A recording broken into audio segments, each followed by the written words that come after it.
Tulo ka gasolinahan sa Cagayan de Oro City nga una nang naronda sa Department of Energy ug City Price Coordinating Council ang giisyuhan og show cause order tungod sa overpricing sa mga produktong petrolyo.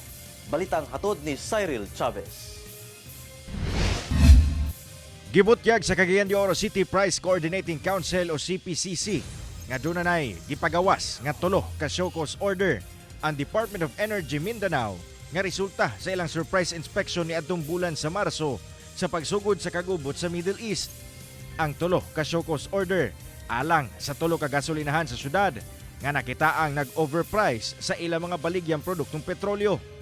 Ang CPCC ang gitagana nga mag-serve sa mong show cause order. Ilang gi-analyze ang mga presyo mo nang nay tulo ka show cause order karon nga gipadala ang Department of Energy among i-serve dito sa kining tulo ka gasoline station para ma-explain nila kung nganong na-violation sa ilang presyo.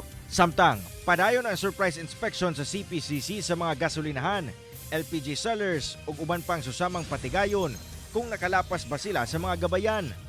Sa operasyon ning bag-o lang, walay nakita ang CPCC nga nag-overprice apan dunay mga patigayon nga nag-operate nga wala o expired ang mga Certificate of Compliance o COC nga gina-issue sa mga gasolinahan o License to Operate o LTO para sa LPG sellers.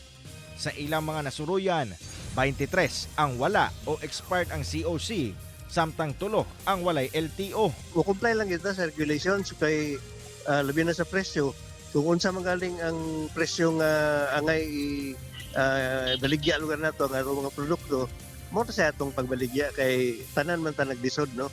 So atong paningwaon or buhaton gyud nato nga ang eksakto nga presyo atong pagbaligya. Cyril Chavez, One Mindanao.